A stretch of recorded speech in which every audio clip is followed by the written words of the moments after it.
The court case which I will be talking about today is Kendra's Law. The event for this case took place on January 3rd, 1999, in a New York subway station when an untreated schizophrenic patient, Andrew Goldstein, pushed Kendra Webdale in front of an oncoming speeding New York subway train.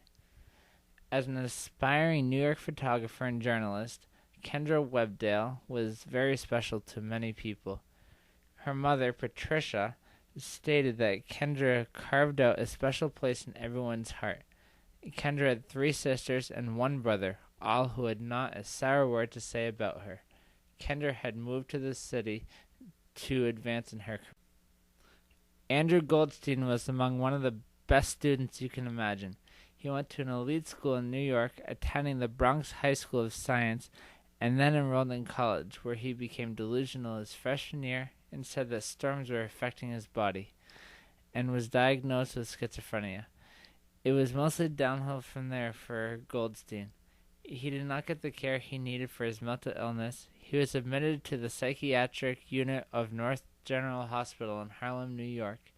He was released from the hospital after a short period of time simply because of the limited spaces, even though they knew that he was not better and was still in danger to others. This is when he was released into the community under no supervision and was prone to harming others. This eventually led to the incident of Kendra Webdale, where he ended up next to her at a subway station in New York City. On January 3rd, 1999, there was a very unfortunate and tragic event in the Webdale family. Kendra's family had received news that she had been pushed in front of an oncoming speeding subway train while she was on her way to the city. The man responsible for Webdale's death was Andrew Goldstein, who had been released from the North General Hospital in Harlem, New York after the 21-day period and because of a lack of slots that was available at the hospital. The Webdale family filed a civil suit against North General Hospital in Harlem, New York, because Goldstein had been discharged due to his reimbursement expiring. He went right into the community, living on his own and not taking his medication. As a result of these actions by the hospital, he threw a woman who had never had a chance to live a full life in front of a speeding train to be killed.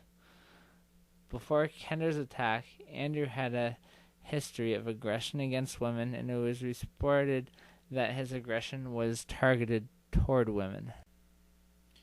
After the incident, Webdale's mother, Patricia, pushed for what 7 months later became Kendra's Law. This law enacted an assisted outpatient treatment program, which enables these individuals to live safely in the community, avoid psychiatric hospitalizations, and to make sure individuals receiving services have access to comprehensive outpatient services. Through the use of a court-ordered treatment plan, individuals receiving services have the opportunity to participate in treatment and eventually receive less restrictive mental health services. This case was then taken to New York Supreme Court, where there were 3 trials. In the first trial, the case was overturned. In the second trial, Goldstein's lawyer stated that he pushed Miss Webdale into the tracks while suffering from a psychotic episode, possibly caused by his failure to take a psychotic medication, pleading innocent due to insanity.